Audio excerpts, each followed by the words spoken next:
안녕하세요. 저는 67세 임명자라는 사람입니다.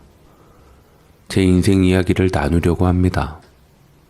저는 아들 하나를 두었고 오래전 남편과 이혼을 했습니다.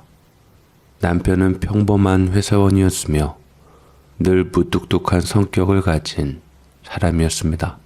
저희 결혼 생활은 시작부터 쉽지 않았습니다. 결혼과 동시에 시댁과 합가를 하게 되었는데 그 시집살이라는 것이 참으로 녹록지 않았습니다. 남편네 집은 그나마 형편이 좀 나은 집안이었고 제 친정은 가난했기에 시댁 식구들에게 숱하게 무시를 당하는 일도 있었습니다. 아이고, 하여튼 못난 아들이라서 그래도 좀 잘난 며느리 맞아야 했는데 어찌 저렇게 굼뜨는 며느리가 들어왔을꼬? 아이고, 내 팔자야. 어머님, 저에 대한 안 좋은 얘기는 마음껏 해도 좋지만 그래도 그 사람은 어머니 아들인데 어여삐 봐주세요. 저는 결혼 생활하는 동안 남편이 늘 딱했습니다. 아무리 노력해도 잘난 형 동생 때문에 중간에 끼어서 부모님에게 제대로 인정받지 못해 항상 주눅 들어 있었고 힘들어했던 터에 저를 만나 결혼을 한 것이었습니다. 남편의 표정은 공허하고 항상 주눅 들어 있어서 그게 안쓰러웠습니다. 남편은 삼형제 중 둘째로 큰 아주버님은 대학 교수, 셋째 도련님은 변호사였습니다. 반면 남편은 학업에서 늘 고전을 면치 못해 대학 진학을 위해 삼수를 했음에도 불구하고 끝내 실패했고 고졸로 남아 평범한 회사에서 성실하게 일하는 길을 택했습니다. 하지만 제일 효심이 강하고 부모님께 제일 잘했던 것은 남편이었습니다. 첫째, 셋째 부모님 모시기 싫어서 처가나 안사람 치마폭에 휩싸인 때, 뺀질뺀질했을 때 시부모님은 그런 아들이 잘한 거라고 생각하지 않고 못난 아들이니까 그렇게라도 효도해야 하는 게 당연한 거라며 그마저도 남편을 하대했죠. 그럼에도 효심이 강했던 남편은 형제들 중 유일하게 시어머니와 함께 살며 효도를 했습니다. 첫째와 셋째는 시댁 일에 발을 빼고 살았으니 그 책임이 남편에게 고스란히 돌아갔던 것이지요. 저는 남편과 선을 보고 결혼을 했습니다. 제 부모님께서는 집안 형편이 어려웠기에 저더러 잘 사는 집 남자와 결혼해야 한다며 저를 다그치셨고 저 역시 가난 속에서 고생했던 터라 좀 더 나은 삶을 바랬기에 남편과의 결혼을 결심했습니다. 결혼 전 남편은 시어머니와 합가를 해야 한다고 말했지만 당시에는 많은 사람들이 부모를 모시고 사는 경우가 흔했기에 큰 고민 없이 받아들였습니다. 그러나 지금 돌이켜보면 그 선택은 제 인생에서 가장 큰 실수였습니다. 결혼 후 시어머니는 제가 마음에 들지 않으셨는지 날마다 저를 괴롭혔습니다. 제가 집안일을 아무리 열심히 해도 칭찬보다는 트집을 잡으셨고 시부모님께서 원하셨던 건 제가 집안을 빛내줄 손자, 그것도 아들이었습니다.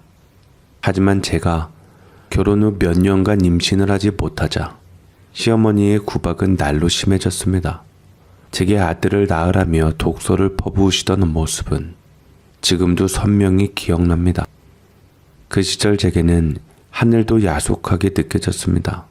그러나 사람이 죽으리라는 법은 없는지 5년이 지났을 때 무렵 뱃속에 태기가 느껴졌습니다. 생전 처음 느껴보는 벅찬 감정이었지요. 그때까지만 해도 시어머니는 잘했다 하는 소리 없이 시큰둥하시며 딸이면 알아서 하라고 임신한 며느리한테 부담 주며 채근하기까지 했고 시집살이는 전과 다를 바 없었습니다. 그러다가 저는 독한 시집살이에 치여 쓰러져서 아이를 예정일보다 일찍 낳게 되었는데 하늘이 저를 불쌍히 여겼는지 귀한 아들이 태어났습니다. 아들이 태어나자 시어머니는 마치 다른 사람이 된 것처럼 변했습니다. 기다리던 손주가 태어나기도 했고 워낙 영민하고 똑똑하기 때문이었죠. 시어머니께서는 아이가 너무나도 영리하고 예뻤기에 손자 사랑에 푹 빠지셨습니다. 우리 손주는 최고야라며 매일 칭찬을 아끼지 않으셨죠. 하지만 시어머니는 고약한 점이 있었는데 문제는 손주를 칭찬하는 틈마다 남편을 깎아내리셨습니다. 아이고, 우리 손주는 하나를 가르치면 열을 하네. 네 아빠는 잘하면서 이렇게 똑똑하지도 않았는데 도대체 누구를 닮았길래 이렇게 잘났냐? 어머니 그만하세요, 자식 앞에서. 아이고, 꼴에 자존심은 있어서 애비가 돼가지고 자식 앞에서 본보기를 보여야지. 네가 잘해야 애한테 무시 안 당하고 산다. 능력을 길러서 자식 보기에 누추한 부모가 되지는 말아야지. 어머니, 꼴의 자존심이란요. 아무리 제가 못나도 자식 앞에서 낮추지는 말아요. 그런 말씀 좀 안 하시면 안 돼요? 시어머니의 이런 말은 남편의 자존심에 깊은 상처를 주었습니다. 그는 아이가 사랑받는 것을 기뻐하기보다는 점점 아이를 질투하는 마음을 키워갔습니다. 저는 그 모습을 보며 남편의 마음이 점점 어두워지는 것을 느꼈지만 어떻게 해야 할지 알 수가 없었습니다. 시어머니는 제 아들을 옆에 끼고 살며 칭찬을 멈추지 않으셨습니다. 아이고, 똑똑하고 총명한 예쁜 내 새끼. 네 부모는 안 닮은 것 같고 큰아버지를 닮았냐 아니면 작은아버지를 닮았냐. 할미가 너 볼 때마다 아주 뿌듯하다. 그 말 속에는 남편과 저를 향한 비교와 은근한 비난이 섞여 있었습니다. 처음에는 손자를 칭찬하는 말로 들리던 말들이 시간이 지날수록 남편의 자존심을 건드리고 가족 사이에 미묘한 긴장감을 키우는 것을 느꼈습니다. 제 아들은 실제로 똑똑했습니다. 어머니께서 사랑하고 자랑에 맞지 않는 큰 아주버님이나 셋째 도련님의 자식들과 비교해도 단연 돋보이는 영리함을 가지고 있었지요. 학교에서 배운 것만 습득하는 게 아니라 그 너머를 궁금해하고 탐구하며 스스로 학습하는 아이였기에 저 또한 아들을 보며 뿌듯함을 느꼈습니다. 하지만 그 뿌듯함은 오래가지 못했습니다. 시어머니의 끊임없는 비교와 말을 통해 그 감정은 곧 죄책감으로 바뀌어 갔습니다. 부모 머리 안 닮아서 다행이다. 네 아버지는 어렸을 때 큰아버지랑 작은아버지 발에 때만큼도 못 쫓아가서 내가 얼마나 속을 끓였는지. 그런데 우리 손주는 네 못난 아버지가 못 받은 영리함을 다 타고 받았네. 그런 말을 들을 때마다 남편은 표정 하나로 속상함을 숨기려 했지만 그의 굳어가는 얼굴과 말없이 방을 나가버리는 모습은 그의 자존심이 얼마나 상처받았는지 충분히 보여줬습니다. 손자에 대한 시어머니의 애정이 깊어질수록 남편의 마음속에는 질투와 분노가 쌓여갔습니다. 더구나 남편은 그 감정을 저에게 책임 전가하기 시작했습니다. 엄마가 바로 교육을 시켜야지. 애가 아버지를 무시한다는 게 말이 돼? 아주 커가면서 버르장머리가 없어. 그걸 왜 제 탓으로 돌리세요? 당신 어머님께서 아이랑 거의 끼고 살다시피 하셨잖아요. 제가 뭘 어쩌라는 거예요? 남편의 화풀이 말에 억울하고 답답한 마음이 올라왔습니다. 속상한 마음은 이해하지만 그것을 왜 저한테 푸는지 알 수가 없었습니다. 남편은 대답 대신 깊은 한숨을 내쉬며 방으로 들어가 버렸습니다. 그렇게 쌓인 감정은 남편과 아들 사이에 점점 더 큰 간격을 만들었습니다. 남편은 아들을 보는 눈빛에 부러움 대신 차가운 감정을 담았고 그 감정은 아들 역시 느끼고 있었던 듯 했습니다. 어린 시절 아들은 아버지의 눈치를 보며 그와 가까워지려고 애썼습니다. 그러나 남편은 그런 아들의 마음을 알아주기보다는 오히려 무시하거나 냉소적으로 대했습니다. 결국 아들도 아버지에 대한 감정을 접고 거리를 두기 시작했습니다. 남편은 그런 아들의 태도조차 제 탓으로 돌렸습니다. 모든 것이 제 잘못인 듯 비난받을 때마다 가슴 한편이 서늘해졌습니다. 우리 가족의 균열을 어떻게 메울 수 있을지 그 답을 알 수 없어 막막했습니다. 시어머니의 손주 사랑 때문에 남편과의 갈등은 날이 갈수록 깊어졌습니다. 남편은 자신이 시어머니의 기대에 미치지 못한다는 열등감을 항상 품고 있었습니다. 그 열등감은 나에게 화살로 돌아왔고 그가 품었던 모든 불만과 분노는 나에게 쏟아졌습니다. 이렇듯 남편은 점점 더 가정에서 멀어졌고 결국 다른 여자와 살림을 차리기에 이르렀습니다. 그 사이 딸아이까지 낳게 된 것을 알았을 땐 배신감에 몸이 떨렸습니다. 이 소식을 알게 된 시어머니는 남편에게 크게 노하셨습니다.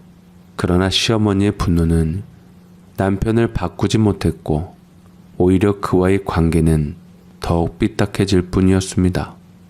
두 사람의 끝없는 다툼 속에서 나는 그야말로 고래 싸움에 새우등 터지는 꼴이 되었습니다. 시어머니는 그 충격으로 몸져 누우셨고 지병이 있으셨던지라 아무래도 병세는 금세 악화되었습니다. 그럼에도 불구하고 그렇게 자랑스러워하셨던 큰 아주버님과 작은 도련님은 회사 일이 바쁘다는 핑계로 코빼기도 비치지 않으셨고 며느리들도 건성으로 얼굴만 보고 들렸을 뿐 제가 실질적으로 다 어머니를 옆에서 돌봐야만 했습니다. 이제는 남편도 제 곁에 없는 상태로 저는 시어머니만 돌봐야만 했지요. 남편은 내연녀와 딸의 재롱에 시간 가는 줄 모르고 시간을 보내었고 내연녀는 더할 나위 없이 남편을 위하고 하늘 떠받들듯 하는 사람이었던지 남편은 두 번 다시 제게 돌아올 마음이 없는 것만 같았습니다.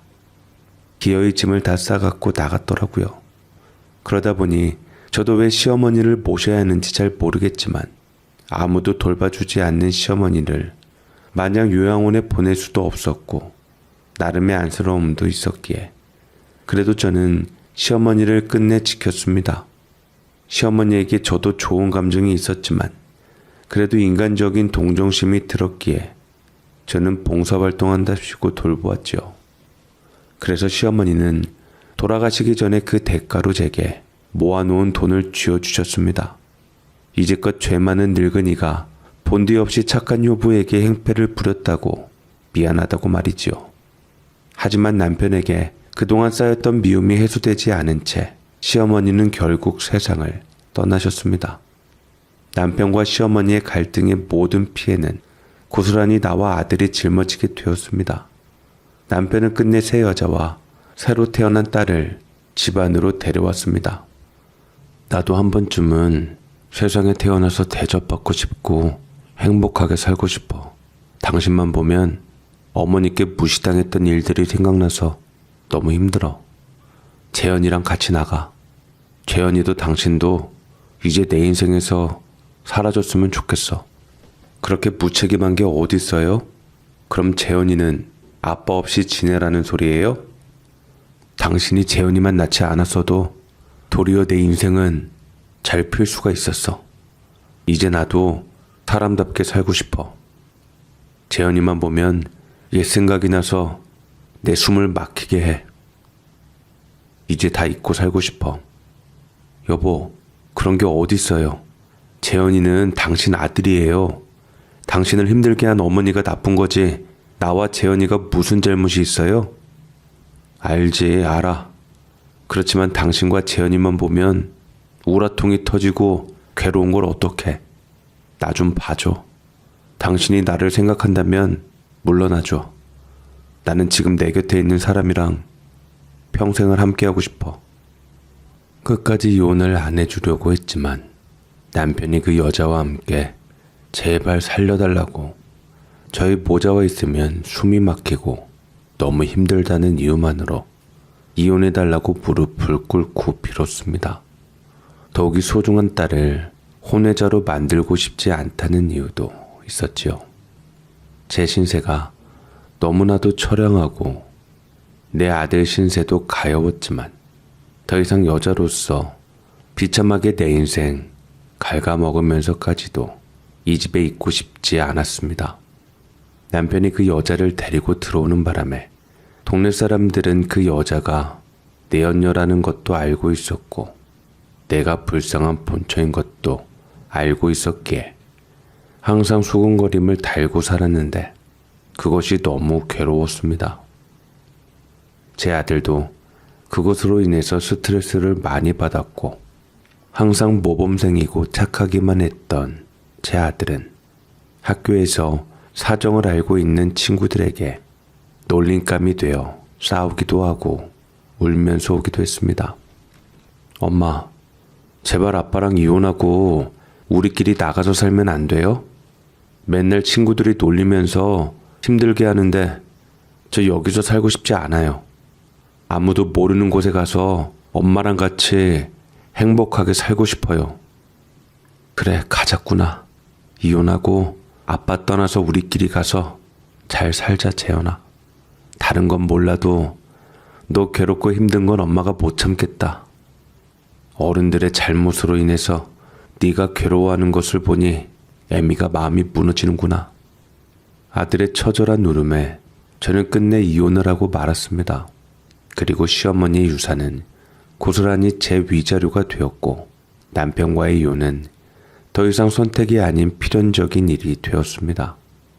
나는 아들과 둘이 남게 되었습니다. 하지만 그것이 끝이 아니었습니다. 아들에게 남겨진 상처는 깊었습니다. 특히 아들은 아버지에 대한 분노를 가슴 깊이 품고 자랐습니다. 그 분노는 아이가 나이가 들수록 삐뚤어진 모습으로 드러났습니다. 그토록 영민하고 똑똑했던 아이가 공부를 점점 멀리하기 시작했고 나쁜 친구들과 어울려 다니기 시작하면서 저는 학교와 경찰서에 자주 불려다녀야만 했습니다. 그곳으로 인해서 남편에게 연락을 해보았지만 정작 재현이 일은 자기한테 얘기하지 말라면서 저더러 알아서 하라고 하니 저도 속수무책으로 어찌해야 할 바를 몰랐고 무지한 부모로 인해서 그 똑똑하고 야무졌던 제 아들은 대학 시험을 망쳐 결국 지방대학교에 만족할 수밖에 없는 현실에 이르렀습니다. 아들은 대학교를 가고도 한동안 방황을 거듭했습니다. 아무래도 지방에 학교가 있었기 때문에 기숙사로 갔으면 했는데 아들은 자취를 하겠다 했고 저는 머리가 큰 아들을 말리지 못하고 뜻대로 하게끔 둘 수밖에 없었습니다. 대학에 가면서 독립한 아들은 새로운 환경에서 어느 여자를 만나게 되었고 대학교 다닐 때는 처음에는 서먹하고 갈등도 많았지만 시간이 지나며 서로에게 애정을 느끼기 시작했습니다. 아들은 대학을 졸업하고 회사에 들어갔는데 회사에서 대학 때 만났던 며느리를 다시 재회했다고 했습니다. 그때 나쁜 감정으로 지냈던 것이 아니었기에 둘은 다시 만나 애틋한 감정이 되어서 함께 살기 시작했습니다. 그러나 나는 당시 아들이 동거를 하고 있다는 사실조차 몰랐습니다. 당시 저는 음식점을 하고 있었는데 사업이 그리 잘 되지 않아서 수습하느라 사는 것이 바쁘기도 했고 아들에게 신경 쓰지 못했습니다. 이제 어린아이가 아닌 어른이 된 아들이었기에 부모 손에 좌지우지할 수 없기도 했습니다. 그러던 때에 저는 어느 날 며느리의 어머니, 그러니까 훗날 내 사돈이 될 사람이 나에게 먼저 전화를 걸었습니다. 알 수 없는 번호로 전화가 왔는데 수다스러운 목소리가 참으로 인상적인 느낌이었죠. 안녕하세요. 저는 현지 엄마 되는 사람입니다. 현지요? 현지가 누구지요? 같이 사는 것을 몰랐고 아들이 여자친구조차 저한테 보이지 않았기에 저는 잘못 걸려온 전화인 줄 알았는데 그 사람은 제게 차근차근 설명을 해주었습니다. 하지만 제가 현지를 모른다는 말에 섭섭함이 묻어나 있었지요. 제 딸입니다. 이현지라고. 댁에 안재현이라는 아드님이랑 5년째 같이 살고 있는데 전혀 모르셨습니까? 아들이 여자랑 같이 살고 있다고요? 전혀 몰랐어요. 이제라도 아셨으니 됐지요. 얼굴도 뵙기 전부터 말씀드리긴 뭐하지만 그래도 단도직입적으로 말씀드리겠습니다. 아무래도 애들이 같이 살고 있는데 결혼을 시켜야 하지 않겠습니까? 딸 가진 입장에서 마냥 같이만 사는 게 속이 타들어갑니다. 아드님이랑 제 딸은 결혼하라는 제 말을 듣지를 않네요. 그 말을 들으며 저는 적잖이 당황했습니다. 세상에, 제가 모르는 사이 아들이 이미 누군가와 가정을 이루다시피 살고 있었다니, 그것도 나 모르게 여자 엄마 입장에서는 걱정스러운 마음이 든 게 당연한 것이었고, 저한테 결혼 얘기를 꺼낸 것도 이해가 되기도 했습니다. 저 역시 어쩐지 심란한 마음으로 당장 아들을 만나러 가기로 결심했습니다.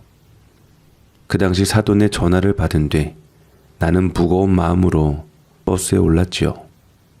아들은 포항에 있었는데 서울에서 그 먼 길을 가는 동안 여러 가지 생각이 스쳐 지나갔습니다. 여자가 있었으면서 대체 왜 결혼 얘기를 꺼내지도 않은 거지? 포항에 도착한 후 아들의 집에 들어섰을 때 내 예상은 빗나가지 않았습니다. 그곳은 정말 식만 안 올리고 혼인신고만 안 했을 뿐이지 두 사람의 흔적이 가득했고 거실에는 같이 찍은 사진이 놓여 있었습니다. 그런 모습을 보고 나니 허탈함과 섭섭함이 몰려왔습니다. 5년 동안 제게 감쪽같이 여자 있다는 것을 숨기고 제 아들은 자기 멋대로 살고 있었던 겁니다. 아들도 제가 찾아온 것을 보고 깜짝 놀랐고 곁에 있던 현지라는 아이도 어쩔 줄 몰랐습니다. 저는 현지에게 시선을 떼지 않았고 그래도 무안한 것을 보면 상식이 없는 아이는 아닌 것 같았습니다. 너 이런 식으로 살면 어떻게 하니? 현지 부모님도 속이 많이 타시겠다. 그럴 거면 결혼해라. 하지만 아들은 계속 대답을 피했고 저는 어쩌면 한 사람이 인생을 좌지우지할 수 있는 문제였기 때문에 결혼 안 할 거면 헤어지는 게 맞다고 단도직입적으로 말했습니다. 그러자 아들이 어렵게 속내를 털어놓았네요. 엄마, 난 좋은 남편이나 아빠가 될 자신이 없어. 결혼은 너무 무겁게 느껴져. 현지도 같은 생각이고 우리는 이렇게 지내는 게 좋아. 알잖아, 내가 어떻게 자랐는지. 그 말을 듣는 순간 가슴이 철렁했습니다. 아들의 말에서 묘한 비감과 자신감 부족이 느껴졌습니다. 아들의 얼굴에는 진심이 담겨 있었고 그 마음은 결코 가볍지 않아 보였습니다. 현지를 진심으로 좋아하지만 과거의 상처와 두려움이 아들을 주저하게 만들고 있는 듯 했습니다. 그날 저녁 나는 조심스럽게 현지와 이야기를 나누게 되었습니다.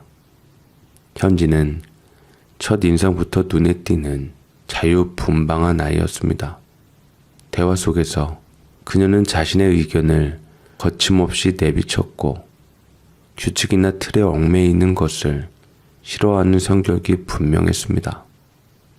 어머님, 제가 좀 자유로운 성격이긴 해요. 그래도 아드님이랑은 잘 맞아요. 서로 간섭하지 않는 게 오히려 더 좋아요. 솔직함이 돋보였지만 그 태도는 한편으론 조금 걱정스러웠습니다. 이런 아이가 정말로 우리 아들과 평생 함께할 준비가 된 걸까? 저는 내심 걱정을 했고 일단은 두 사람 다 성인이니 결정권을 주고 내려왔습니다. 하지만 현지 엄마는 결혼에 대한 해결이 나지 않는 것을 알고 길길이 뛰다가 결국 저를 만나러 오게 되었습니다. 현지 엄마는 저를 보자마자 눈물을 흘렸습니다. 제가 현지를 어떻게 키웠는데요. 제 전부인 줄 알고 키웠습니다. 남편에게 뒤통수 맞고 딸 하나만 보고 악착같이 살았는데 저렇게 속을 썩이니 내가 너무 마음이 무거워요. 사돈이 제발 아드님을 설득해서 결혼하게 해주세요. 함께 살다 헤어지면 여자만 더 손해인 것 누구보다 잘 알지 않습니까? 저러다 애라도 덜컥 생기고 상처받을까봐 저는 그게 가장 두렵습니다. 겉만 어른이지 속은 약하고 어린애예요. 현지 엄마는 펑펑 눈물을 흘리며 살아온 얘기까지 말하며 결혼을 설득시켜달라 했지만 저는 어떻게 보면 현지를 본 입장에서 며느리감으로 크게 와닿진 않아서 성인 2명이니 알아서 하지 않겠냐고 말하며 자리를 피했습니다. 그 뒤에도 현지 엄마는 계속 하루가 멀다 하고 제가 영업하는 음식점에 찾아와서 결혼을 시키고자 졸라대었고 저는 끝까지 모른 척했지만 몇 달 지난 뒤에 제가 뭔가 다리를 놓지 않아도 제 아들인 재현이와 현지 2사람은 한동안 상해 끝에 결혼을 결심하게 되었습니다. 제일 좋아하는 건 바로 안사돈이었습니다. 저는 아무것도 한 일이 없는데도 딸한테 아무 소식도 듣지 않았던 제가 결혼하라고 바람을 넣은 줄 알고 제 가게에 소고기 선물 세트를 가져왔습니다. 감사합니다, 재현 어머님. 아니, 사돈. 드디어 제가 2발 뻗고 잘 수 있게 되었네요. 거봐요. 제 말은 안 들어도 사돈 말은 듣는다 했잖아요. 제가 이 은혜 평생 잊지 않겠습니다. 그럴 필요 없어요. 지네 둘이 결정한 거지 저는 아무것도 한 게 없습니다. 그럴 리가요. 절대 하늘이 무너져도 결혼 안 하겠다는 녀석들이었습니다. 사돈이 나서지 않았으면 절대 해결되지 않았을 거예요. 저는 정말로 아무 얘기도 하지 않았고 심지어 둘이 은근히 헤어지길 바라며 나몰라라 했는데 아무것도 모르는 현지 엄마는 제게 감사하다며 괜찮다고 극구 사양하는데도 소고기를 놓았습니다.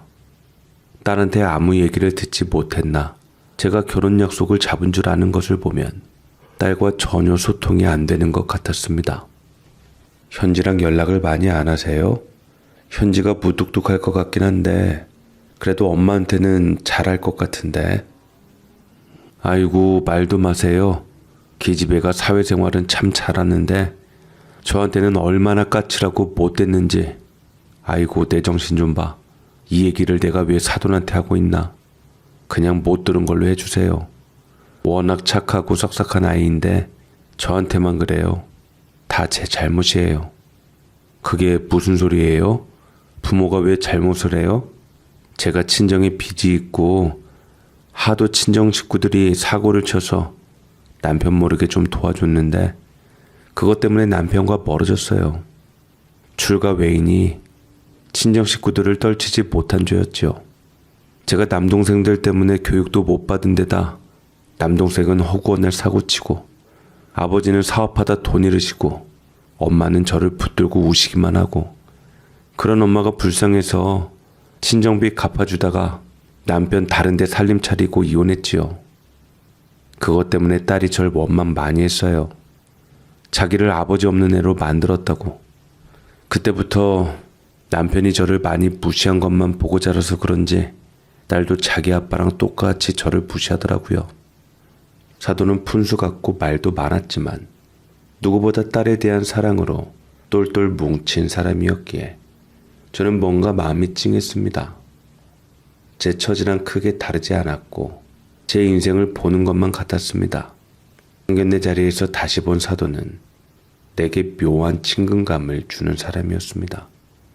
사돈의 삶도 나와 비슷한 우여곡절로 가득 차 있었습니다. 사돈은 상견례 자리라고 미용실까지 다녀온 후 한껏 차려 입었는데 제가 전에 한번 속 얘기를 털어놨다고 기분이 좋았던지 수다스럽게 얘기를 했습니다. 현지의 표정이 점점 어두워져 갔는데 안사돈은 그것을 잘 모르는 것 같았습니다. 제가 바라는 건 우리 딸이 행복하게 사는 거예요. 현지가 제 말을 좀 들었으면 얼마나 좋겠어요. 속이 상할 때가 많아요. 사돈의 이야기를 들으며 묘하게 동질감이 느껴졌습니다.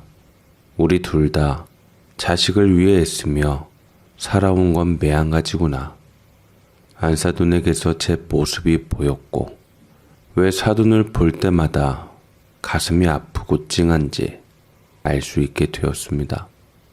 사돈이 저한테 스스럼 없이 다가온 만큼 저 역시 경계를 풀고 안사돈이랑 잘 지내고자 했고 어차피 제가 1살 동생이었기에 언니로 잘 생각을 하기로 했죠. 그렇게 두 집안의 상견례는 무사히 마무리되었고 아들과 현지는 결혼 준비를 위해서 분주한 시간을 보낸 후 마침내 부부가 되었습니다. 저는 둘이 정말 잘 살기를 바랬고 제가 벌어놓은 돈이 그리 많지 않았고 유일하게 갖고 있는 집 한 채를 팔아서 저는 10년째 재개발 예정지라고 공공연히 떠다니는 소문만 무성한 낡은 집을 금매로 사게 되었습니다. 그리고 나머지 금액은 아들에게 건네주었죠. 단지 아들 부부가 안정된 가정을 꾸리기를 바라는 마음으로 집을 마련해주고 싶었고 시방이니만큼 2억이면 될 줄 알았죠. 하지만 포항에서 시작된 그들의 신혼생활은 얼마 지나지 않아 서울로 이어졌습니다. 아들 부부가 서울에서 살고 싶어 하니 안사돈과 나 모두 서울에 있으니 잘 되었다고 여겼습니다. 사돈은 제가 전세금을 보태주었다는 말에 참으로 고마워했지만 정작 당사자인 아들은 성에 차지 않는 것 같았고 제가 내어준 2억은 서울에서 집을 마련하기에 턱없이 비싸게 되어 보태주는 선에서 그치고 말았죠. 아들은 제게 돈을 더 내놓아 달라 했지만 저는 집 한 채밖에 없고 심지어 노후 자금조차 없었기에 아들에게 내어줄 수 있는 돈이 아예 없었기에 솔직하게 말하고 양해를 구했습니다. 하지만 아들은 제 말을 믿지 않고 돈 안 준다고 땡깡을 피웠죠. 엄마, 아무리 그래도 집을 사주셔야지. 저희 집 한 채 마련 못하고 평생 남의 집 전전하면서 어떻게 살아요? 내가 줄 수 있는 게 그거밖에 없다. 너도 알다시피 엄마가 그리 돈이 많이 없었잖니. 그래도 2억 정도 내어줄 수 있어서 다행이라고 생각했다. 요새 2억 가지고 누구 코에 붙여요? 이럴 거면 제게 결혼을 왜 하라고 하셨어요? 난 또 엄마가 결혼해라 해서 집 한 채 제 이름으로 마련해 주실 줄 알았어요. 그러지 못해 미안하구나. 그렇지만 이제 니들도 성인이고 너도 모아놓은 돈이 있잖니. 그걸로 청약이라도 해서 내 집 마련할 수 있는 좋은 기회를 잡았으면 좋겠구나. 저는 아들을 잘 설득했지만 아들은 이로써 불만을 가져 한동안 제 앞에 모습을 드러내지도 않았습니다. 제 돈 2억을 가져가고 나서 아들 내외는 가진 돈까지 모아서 그래도 신축 아파트 작은 평수 전세로 갈 수 있게 되었습니다. 저는 아들을 잘 설득했지만 아들은 이로써 불만을 가져 한동안 제 앞에 모습을 드러내지도 않았습니다. 제 돈 2억을 가져가고 나서 아들 내외는 가진 돈까지 모아서 그래도 신축 아파트 작은 평수 전세로 갈 수 있게 되었습니다. 요새 신혼부부 전세 대출도 너무나도 잘 되어 있더라고요. 자식이란 정말 한없이 부모에게 큰 짐인 것 같았습니다. 키워주고 먹여주고 재워주었는데도 늘 모자라다고 떼를 쓰니 말이지요. 아들은 2억 전셋집을 해준 것으로 기분이 상한 상태였고 저는 왜 아들에게서 돈을 주었는데도 이런 취급을 받아야 하는지 알 수가 없었습니다. 다만 저 같은 취급을 똑같이 받았는데 마냥 해맑고 이해심 많은 사람도 있긴 했지요. 바로 안사돈이었습니다. 현지가 제 말 좀 들었으면 좋겠는데 말을 안 듣더라고요. 제가 재현이 2억 받은 거 있으니 2억 더 보태서 공동명의로 집 마련하라 했는데 청약한다고 2억만 가져가고 돈 적다고 투정이나 부려서 제가 아주 속상해서 미치겠어요. 맨날 가방끈 짧다고 날 무시하니 딸이라도 믿고 살았는데 아주 배신이에요. 피부치 저거 하나밖에 더 있겠어요 제가. 그래서 잘 좀 살아보려고 했는데 변덕도 심하고 아주 어느 장단에 맞춰야 할지 모르겠어요. 그 말을 들으며 사돈의 마음이 얼마나 답답했을지 느껴졌습니다. 얘기를 들어보니 현지는 사돈의 학벌을 무시하는 태도를 자주 보였다고 했습니다. 사돈은 초등학교밖에 나오지 못했고 대학까지 나온 딸의 시선에서 자신이 가깝게 여겨지는 것을 견디기 힘들어했습니다. 부모란 모름지기 자식에게 존경받아야 하는데 딸이 그렇지 못하니 자존심이 많이 상했을 테지요.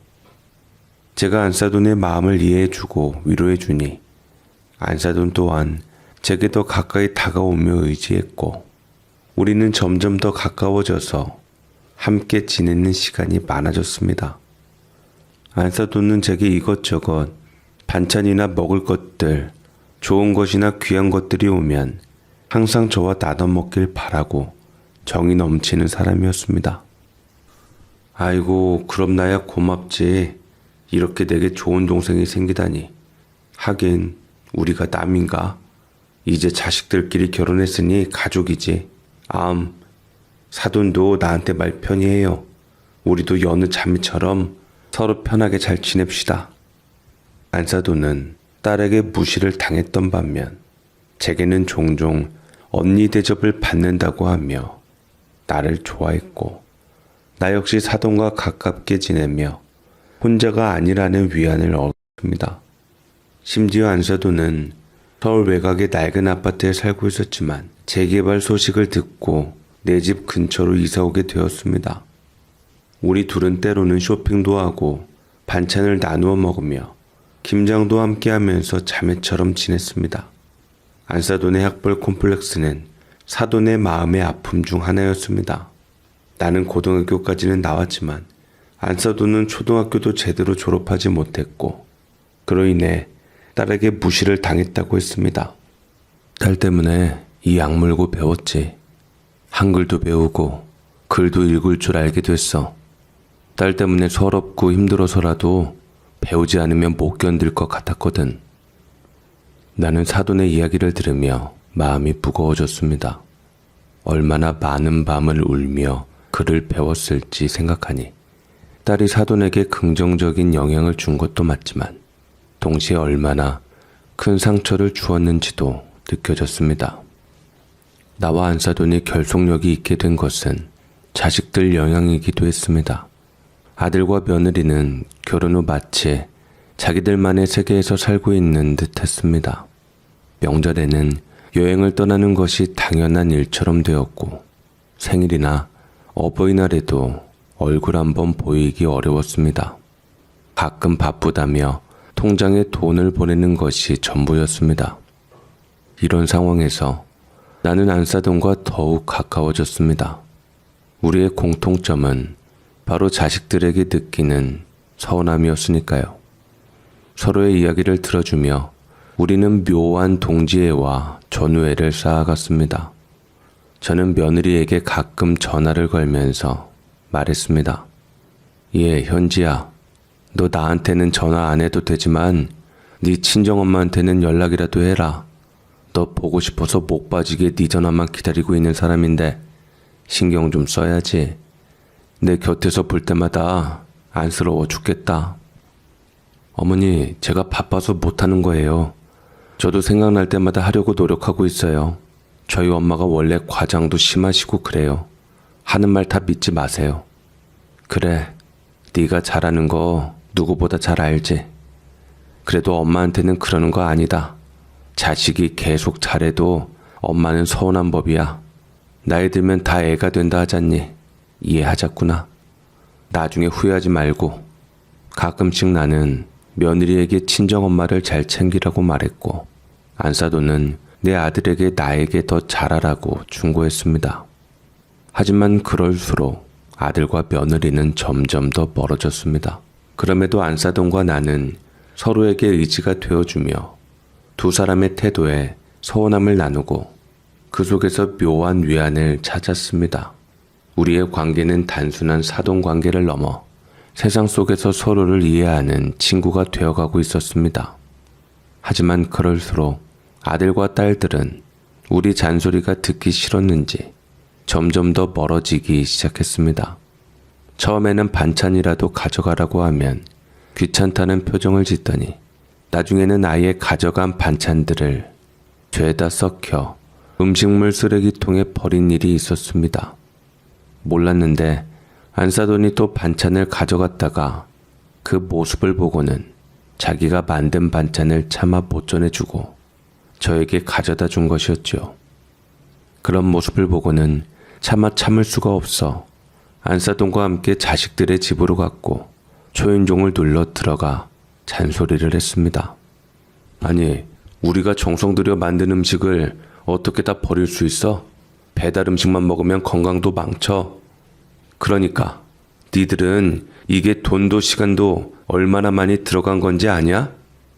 하지만 자식들은 대꾸 한마디 없이 고개만 숙이거나 핸드폰을 들여다보았습니다. 잔소리를 들어도 귀담아 듣지 않는 모습에 화가 나기도 하고 더 이상 무엇을 할 수도 없다는 무력감이 밀려왔습니다. 자식들에게는 우리 같은 부모가 이미 존경할 가치 없는 사람으로 보였던 것 같습니다. 경제적 지원은 바라면서도 우리를 귀찮은 존재로 여기는 듯한 태도가 어찌나 서운하던지요. 하지만 그럼에도 우리는 잔소리를 멈출 수 없었습니다.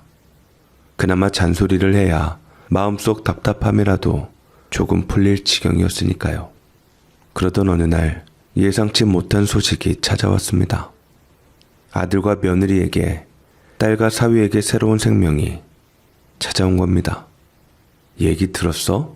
우리 현지가 임신했대. 아이고, 이게 무슨 일이야? 이제야 내 딸도 철들겠네. 임신? 언니, 그게 정말이야? 그 소식을 듣는 순간 나도 모르게 얼굴이 환해졌습니다. 나도 손주를 보겠구나. 자식에게 들었던 오랜 소원함은 잠시 잊고 새로운 가족이 생긴다는 생각에 마음이 들떴습니다. 자식들은 원래 딩크족으로 살겠다며 아이를 낳을 생각이 없다고 했던 터라 뜻밖의 임신 소식에 당황하기도 하고 고민도 많아 보였습니다. 하지만 결국 아이를 낳기로 했고 저희 양가 엄마들은 며느리 아들보다 더 많이 새로운 식구가 건강하게 태어나기를 간절히 바랬지요. 그리고 드디어 10달 후에 귀한 손주가 태어났습니다. 손주가 태어난 뒤로 나는 온통 손주 생각뿐이었습니다. 안사돈도 마찬가지였습니다. 우리는 아이를 볼 때마다 웃음이 끊이질 않았습니다. 이 아이는 우리 아들을 꼭 닮았네. 눈매며 입꼬리며 완전 붕어빵이야. 어디가? 우리 현지를 닮았지. 저 눈이랑 코 좀 봐. 딸의 장점만 닮았네. 결국 우리는 서로 손주가 아빠의 장점을 닮았다, 엄마의 장점을 닮았다며 웃어넘기곤 했습니다. 손주는 어느 쪽이든 예뻐할 수밖에 없는 존재였습니다. 하지만 손주에 대한 사랑과 별개로 아들은 여전히 나에게 섭섭한 말을 내뱉곤 했습니다. 엄마, 마음만으로 안 되는 것들이 있어요. 우리 민준이 그렇게 예뻐하시면 물질적으로 와야지요. 옷도 사주고 유모차 사라고 200만 원 줬잖냐. 더 뭐가 필요하냐? 집을 사야지요. 저희 아직 집이 없잖아요. 안사돈이 현지에게도 집 사라고 2억 줬다던데 그걸로 둘이 합해서 사면 되잖아. 애 있는데 어떻게 구축으로 가요? 신축으로 가야지. 구축 아파트는 지하 주차장 연결도 안 되어 있고 지저분해서 애랑 살기 좀 그래요. 그렇다고 같은 돈으로 신축으로 가려면 대출도 더 많이 받아야 하고 집 평수도 적은데 애 있는 상태에서 그렇게 작은 곳에서 어떻게 살아요? 대출도 부담이고 애 보행기 못 다니는 평수는 못 살아요. 그럼 임대 아파트라도 잘해서 살라고 했더니 사람들 인식이 어쨌대나 마냥 청약만 노리면서도 집을 안 사준 부모에게 원망만 가득 퍼부었습니다. 그러다 아들은 손주가 조금씩 걷기 시작할 때쯤 내게 와서 집을 살 돈을 달라고 했습니다. 엄마, 더는 전세로 살고 싶지 않아요. 내 집 마련 좀 하게 도와주세요. 너 그 똑똑한 머리로 왜 엄마에게 돈 뜯어낼 생각만 하니? 너도 네 힘으로 해봐야지. 그 말을 듣는 순간 허탈감이 저를 뒤덮였습니다. 그러자 아들은 표정을 굳히며 대꾸했습니다. 엄마나 아빠나 똑같아요. 내 인생에 도움이 안 돼요. 자식을 낳으면 부모 마음을 이해할 줄 알았는데 오히려 더 이해가 안 돼요. 그 말에 나는 할 말을 잃었습니다. 아들은 여전히 아버지에 대한 분노를 마음 깊이 품고 있었고 그 화살은 나에게까지 향하고 있었습니다. 생각해보면 남편도 아들도 결국은 나를 탓했습니다. 남편은 시어머니에 대한 분노를 나와 아이에게 쏟았고 아들은 아버지에 대한 분노를 나에게 쏟았습니다. 남편 복 없으면 자식 복도 없다는 말이 딱 맞는 상황이었습니다. 결국 나는 단호히 대답할 수밖에 없었지요. 나는 절대 집을 사주지 않을 거야. 2억 보태줬으면 됐다. 너희가 니들 힘으로 해. 아들은 도와주지 않자 그 후부터 제게 일주일에 몇 번 왔던 손주 사진이 더 이상 오질 않았습니다. 참으로 섭섭하고 기분이 나빴지만 저 역시 아들하고 연락해서 돈 달라는 소리도 듣고 싶지 않았고 그걸로 마음 상하기도 싫고 아들에게 실망하고 싶지도 않았습니다. 아무리 부모 자식 간이라고 하지만 우리에게는 당분간 거리가 필요하다고 저 또한 느꼈지요. 그러던 와중 제게 기쁜 소식이 다가왔습니다. 소문만 무성했던 오래 기다려왔던 재개발이 드디어 확정되었습니다. 건설사도 1군 건설사가 공사를 맡게 되었고 마침내 나는 신축 아파트 분양권을 받게 되었습니다. 그리고 안사돈도 마찬가지로 분양권을 받게 되어 저희는 얼싸안고 기쁜 마음을 감추지를 못했습니다. 이 분양권은 내 삶에 대한 보상처럼 느껴졌습니다. 하지만 그것이 또 다른 갈등이 시작이 될 줄은 몰랐습니다. 아들과 며느리는 신축 아파트 분양권이 저와 안사돈에게 있다는 것을 알고 자신에게 달라며 대놓고 요구했습니다. 엄마, 이건 우리 가족을 위해서라도 저한테 넘겨야 하는 거예요. 엄마 나이에 집은 왜 필요해요? 연세 드신 분들 다들 전세 월세 살고 있어요. 손주도 있잖아요. 우리 집 마련 좀 도와주세요. 그런 게 어딨냐? 나이 들면 내 집이 왜 필요 없어? 집이 재산이고 무기인데 나는 노후자금도 마련되지 않아. 나중에 내가 일하기 힘들 때 주택연금 돌릴 거다. 이 분양권은 내가 힘들게 기다려서 받은 거야. 네가 원하는 대로 넘겨줄 수 없다. 그러자 아들은 노골적으로 불만을 터뜨렸습니다. 뭐예요? 그것도 주택연금으로 돌리시겠다고요? 엄마가 이렇게 이기적일 수 있어요? 나이든 엄마가 좋은 집에 사는 게 말이 돼요? 손주를 위해서라도 집 한 채는 해줘야 하는 거 아니에요? 아들은 그러더니 밥상을 엎어버리고 분이 풀리지 않았는지 문을 쾅 닫고 나가버렸습니다. 방 안은 밥냄새 대신 어쩐지 쓴내가 배어드는 듯 했습니다. 안사돈 또한 얘기를 들으니 제 사정과 크게 다르지 않았고 역시 비슷한 봉변을 당했다고 했습니다. 현지도 나한테 똑같이 말했어. 분양권 달라는 것도 아니고 맡겨놨는지 내놓으라더라고. 뭐 엄마는 평생 내게 해준 게 뭐냐면서 말이야. 참 정말 뭐 이런 자식이 다 있어? 아주 내 속이 뒤집혀서. 우리는 만나서 서로의 속상함을 털어놓으며 술 한 잔으로 위로를 나누었습니다. 늘 그랬듯 신세 타령하고 자식 원망하고 그럼에도 불구하고 자식을 놓을 수 없는 애증까지 답이 없는 고민을 하면서 우리는 자식 짝사랑에 힘들어했습니다. 거기다 그날은 평소와는 다른 날이었습니다. 술잔을 기울이던 창밖으로 눈이 쏟아지기 시작하더니 금세 폭설이 내렸습니다. 세상이 순식간에 하얗게 뒤덮였습니다.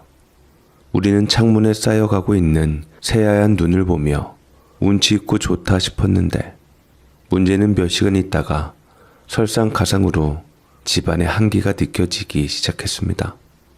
어머, 왜 이렇게 갑자기 추워졌지? 너 안 추워? 나도 추운데 이상하다. 계속 보일러 켜놨는데 잠깐만.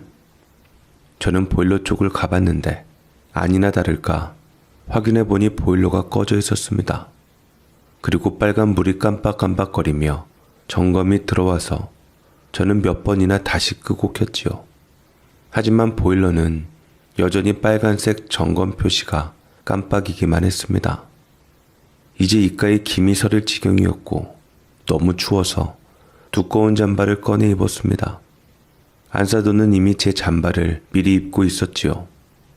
나는 곧바로 핸드폰을 꺼내 보일러 기사에게 연락하려 했지만 설상가상으로 엎친 데 덮친 격으로 내 오래된 핸드폰은 말을 듣지 않았습니다. 아니, 하필 이럴 때 고물 핸드폰이 이러니 정말 답답하네. 언니, 전화 좀 해봐. 나 핸드폰이 없어. 아침에 급하게 나오느라 핸드폰을 안 가져왔어.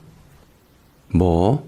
맨날 새 핸드폰 샀다고 자랑했으면서 그 잘난 핸드폰을 왜 안 갖고 왔어? 너 그 말투 뭐야? 그러는 너야말로 평소에 내가 그렇게 핸드폰 바꾸라고 했는데 왜 안 바꿔서 그 난리를 쳐? 보일러도 그 구두쇠 근성 때문에 매년 바꾸는 거 미루더니만. 재개발돼서 언제 철거할지 모르는데 보일러를 왜 바꿔? 고쳐가면서 쓰면 되는 거지. 이것도 아무것도 아닌데 하필 지금 전화기가 망가져서 그런 거 아니야. 우리는 한참을 실랑이를 벌이다가 점점 입이 얼어버려 말하기도 쉽지 않았고 결국 주방에 가스불을 켜고 손을 녹이며 발을 동동 굴렀습니다. 하지만 시간이 갈수록 방 안은 더욱 온도가 내려가며 차가워졌습니다. 아, 맞다. 애들이 언니네 오늘 점심 때 온다 하지 않았어? 혹시라도 우리 집에 들르지 않을까? 가끔 아들내외가 양가가 사이가 멀지 않다 보니 들르는 김에 같이 들르고는 했기에 저는 희망을 걸어보았습니다. 안사돈도 그럴 수도 있겠다 싶어 마음을 놓였는데 그 희망에 우리는 잠시 기다렸지만 아무도 오지 않았습니다. 점점 온몸이 얼어붙는 것 같았고 머릿속에서는 최악의 상황이 떠올랐습니다. 이러다 정말 동사라도 하면 어쩌지. 추위와 무력감에 쌓인 우리는 서로를 의지하며 어떻게든 버텨야 했습니다. 가스불 위에서 끓는 물소리만이 침묵 속에서 희미한 위로가 되었던 그 순간이었습니다. 따뜻한 물을 마시며 몸을 녹이니 그나마 다행이었지만 귀와 입이 많이 얼어서 시간이 갈수록 어찌해야 할지를 몰랐죠. 어떻게 보면 집에 갇힌 거나 마찬가지였고 눈이 녹을 때까지는 이대로 있어야만 했습니다. 이제 괜찮을 거야. 자식들이 올지도 몰라 라는 서로의 말은 도무지 위로가 되지 않았습니다. 상황은 점점 답답해졌고 추위 속에서 실랑이는 점점 큰 소리로 번져갔습니다. 그런데 대화의 화살은 금세 자식들로 향하기 시작했습니다. 아유, 아무래도 우리 현지는 시댁집에 들르자고 했을 텐데 재현이가 아마 지 엄마 미워서 안 들리고 집에 간 것 같네. 뭐야? 내 아들이 지금 나 때문에 안 들리고 갔단 이야기야? 현지가 중간에 나 싫다고 피곤하다고 애핑계 대고 간 건 아니고 내가 보기엔 현지가 더 문제야. 왜 가만히 있는 내 딸 가지고 난리야? 그래, 얘기 나온 김에 어디 아들 딸 누가 더 잘했는지 잘잘못 따져가며 볼까? 팔은 안으로 굽는다고 했기에 자식 얘기만큼은 그 누구도 양보할 수 없었습니다. 우리 둘은 서로의 자식을 헐뜯으며 위로 아닌 위로를 나눴습니다. 그러나 속마음은 달랐습니다. 내 자식을 욕하는 순간에도 어딘가 찜찜했고 안사돈도 마찬가지로 눈에 감정이 어른거렸습니다. 우리 아들이 더 잘했죠. 최소한 남한테 눈은 안 끼쳤으니까. 네 아들이? 어디서 말도 안 되는 소릴. 내 딸은 혼수도 더 많이 해왔고 얼마 전에 승진해서 연봉도 높아. 그걸로 말 다 했지. 점점 더 감정이 상해 가던 우리는 결국 말을 해봤자 생채기만 내고 손해라는 것을 알고 입을 닫고 각자 불만스러운 표정으로 침묵했습니다. 배고픔과 추위가 더해지니 이런 사소한 일도 폭발적인 감정으로 이어졌던 거지요. 결국 가스불 위에 불을 올려 따뜻한 차를 끓였습니다. 처음엔 각자 마시려고 했지만 왠지 모르게 혼자 먹기 미안한 마음에 서로 한 잔씩 나누어 마셨습니다. 그래도 이렇게라도 따뜻한 걸 마시니 조금은 나은 것 같아요. 그러게요. 이 추위에 혼자 있었으면 어쩔 뻔했나 싶네요. 그렇게 서서히 마음이 풀리기 시작했습니다. 함께 밥과 국물을 나누며 조금씩 몸을 녹였습니다. 하지만 밤이 깊어지자 걱정은 커져만 갔습니다. 이 밤을 어떻게 보내야 하나요? 혹시라도 동사라도 하면 어쩌죠? 우리는 서로 한숨만 쉬며 걱정을 나눴습니다. 그러다 자식들 얘기로 다시 이야기가 돌아갔습니다. 결국 자식 잘못은 부모 잘못이라잖아요. 다 내 탓이에요. 그쪽만 그래요? 나도요. 현지가 이 모양인 것도 다 내 책임 같고, 이제는 인생을 탓하며 자식에 대한 책임감을 나누며 얘기를 또 도란도란 나누었는데, 그때였습니다. 문 밖에서 이상한 소리가 들리기 시작했습니다. 문에 쌓인 얼음을 깨는 소리 같았습니다. 놀란 우리는 희미한 희망을 품었습니다. 문 좀 열어보세요. 여기 택배인데 눈 때문에 물건을 놔둘 곳이 없네요. 바깥에서 얼음을 치우는 소리가 점점 커지더니 얼어붙은 문이 조금씩 열리기 시작했습니다. 드디어 우리는 갇혀있던 집에서 나올 수 있었습니다. 택배 아저씨는 문 앞을 둘러보며 혀를 찼습니다. 아, 딱 보니 이거 누가 고의로 그랬네요.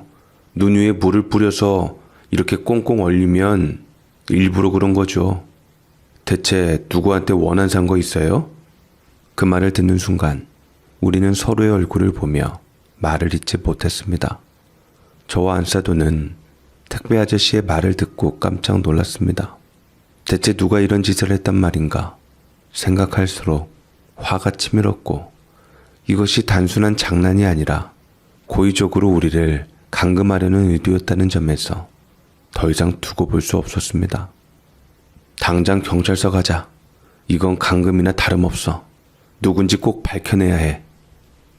그 길로 우리는 경찰에 신고를 했습니다. 감정이 격해진 상태로 진술을 마치고 돌아왔지만 마음은 여전히 가라앉지 않았습니다. 덜덜 떠는 생각만 해도 이가 갈렸지요. 당장에 보일러를 고쳐도 그 생각이 났고, 고장난 핸드폰을 수리점에 맡겨도 같은 생각이 나서 치가 떨렸습니다. 그리고 다행히 신고한 지 이틀 후 경찰로부터 연락이 왔습니다. 피의자가 잡혔습니다. 직접 오셔서 확인해 주세요. 경찰 양반, 그 고얀 인간 꼭 붙잡고 있어줘요. 네, 얼른 그 사람 쌍판떼기 보러 갈게요. 그 말을 듣자마자 저는 언니한테 연락을 했고, 언니도 하던 일 다 뒤로 치워버리고 우리는 부랴부랴 경찰서로 향했습니다. 범인의 정체를 확인해야겠다는 생각에 발걸음이 급해졌습니다. 경찰서에 도착한 순간 우리는 범인의 얼굴을 보고 두 눈이 휘둥그레졌습니다. 그곳에 있는 사람은 다름 아닌 우리 아들내외였습니다. 아니, 저게 지금 무슨 일이래요? 설마. 네, 두 분 아드님 따님이 바로 집 앞에 눈 쌓아놔서 꽝꽝 얼게 해서 못 나오게 한 장본인들입니다. 이유를 들으니 아주 가관이네요. 어디 말씀 좀 잘 나눠보세요. 아, 진짜 창피하게. 왜 또 경찰에 신고를 해가지고서. 알아서 때 되면 눈 녹으면 나오면 되었을 것을. 경찰이 CCTV와 옆집 영숙이네 차 블랙박스 영상을 보여주자 모든 것이 명확해졌습니다. 아들과 며느리가 우리 집 앞에 눈을 쌓고 물을 부어 얼리는 모습이 고스란히 찍혀 있었던 겁니다. 조사를 통해 밝혀진 그들의 의도는 더 충격적이었습니다. 아들내외는 우리가 집을 사주지 않았다는 이유로 이런 짓을 저질렀다는 것입니다. 대체 왜 부모가 아들에게 집을 사줘야 한다고 생각하는 거니? 너희 정신머리가 도대체 어디로 간 거야? 화를 억누르지 못한 나는 아들에게 쏟아냈습니다. 그러나 아들은 반성하기는커녕 냉소적인 태도로 일관했습니다. 엄마는 늘 그렇게 말로만 아들을 생각한다면서 정작 중요한 때는 손도 안 쓰잖아요. 이런 식으로라도 표현해야지 알아듣겠지 싶었죠. 안사돈도 며느리에게 따져 물었습니다. 현지야, 네가 아무리 서운하다고 해도 이건 아니지 않니? 내가 널 어떻게 키웠는데 이런 짓을 해? 그러자 며느리는 오히려 비웃는 듯한 표정을 지었습니다. 엄마가 평생 나한테 해준 게 뭐 있어? 다 내 힘으로 살았잖아. 이제 와서 뭘 바라는 건데?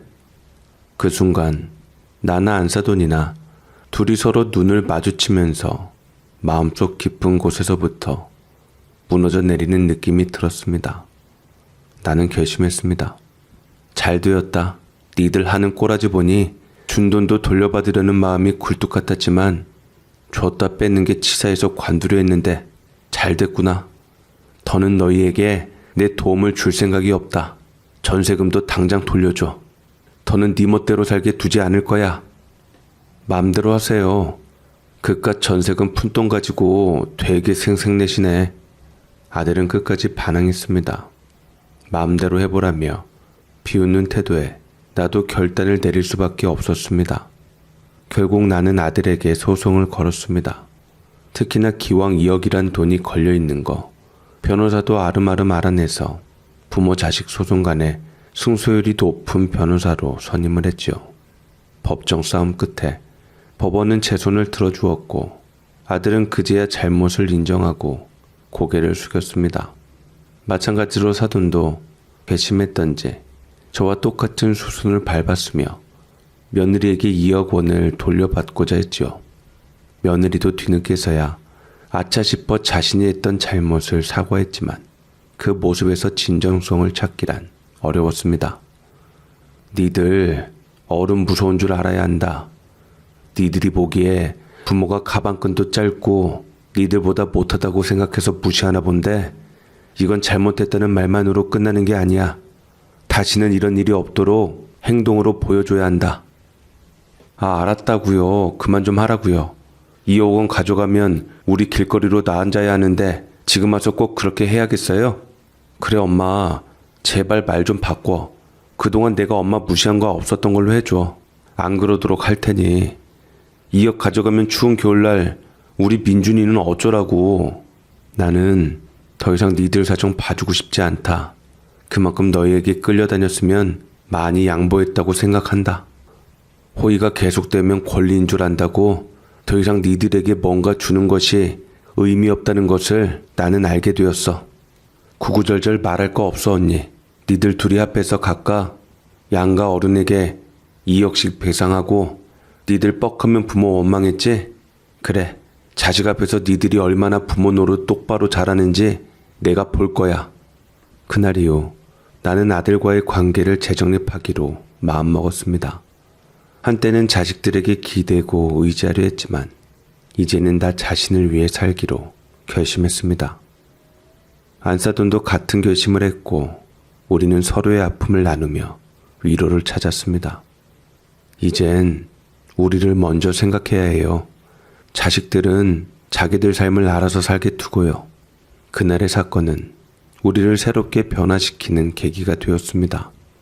부모 자식에게 의무적으로 무엇인가를 해줘야 한다는 생각에서 벗어나 서로가 독립된 존재로 살아가야 한다는 것을 배우게 된 순간이었습니다.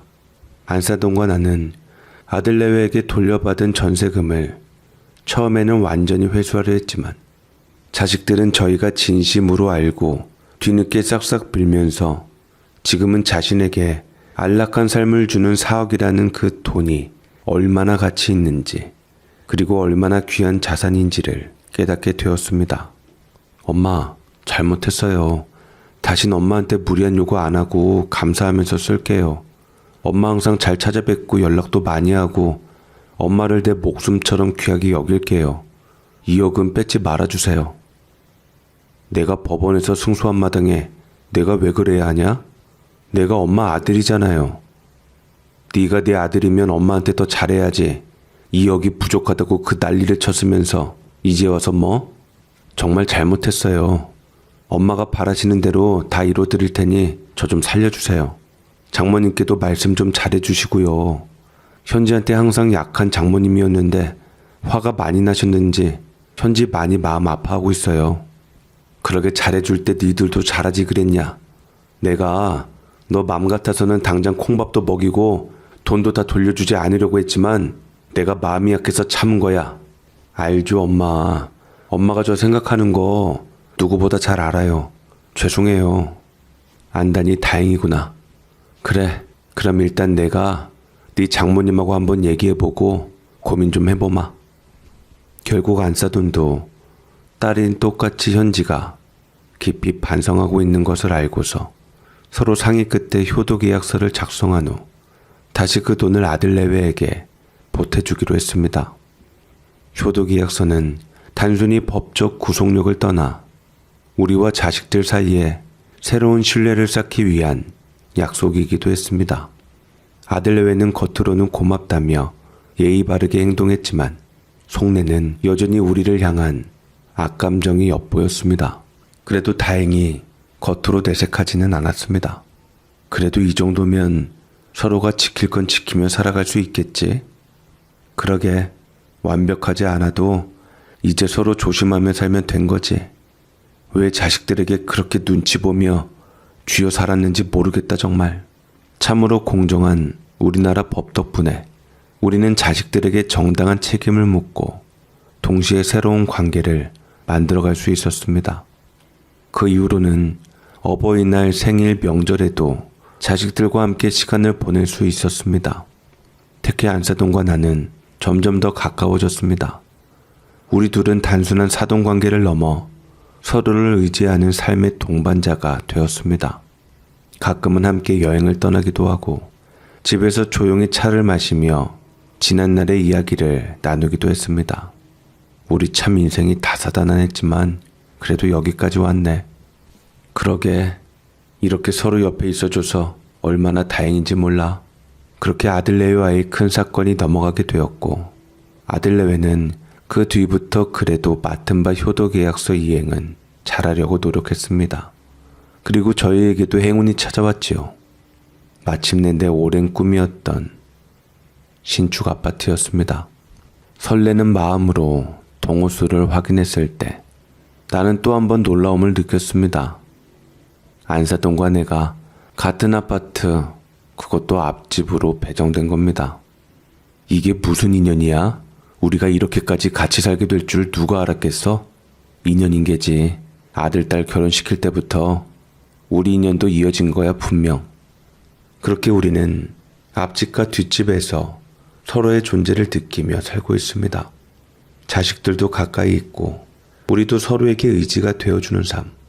아들 내외는 여전히 완벽히 만족스러운 태도를 보이지는 않지만 그래도 우리와 함께 지내며 예의를 지키고 있습니다. 참 법이 참교육을 시켰다고 해야겠지? 우리 말을 안 듣던 자식들이 법 앞에서는 꼼짝 못했으니 말이야. 누가 아니래? 참 씁쓸하긴 하지만 그래도 제도적 장치가 되어 있으니 그나마 다행이지. 정신 똑바로 차려야겠어. 더 이상 자식에게 베이지 않게. 난 더 이상 자식들에게 아무것도 뺏기지 않을 거야. 이제는 웃으며 지난 날을 돌아볼 수 있습니다.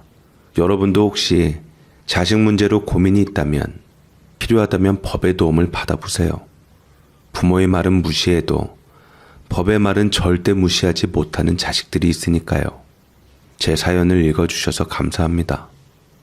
부디 여러분의 삶도 평안하시길 바랍니다.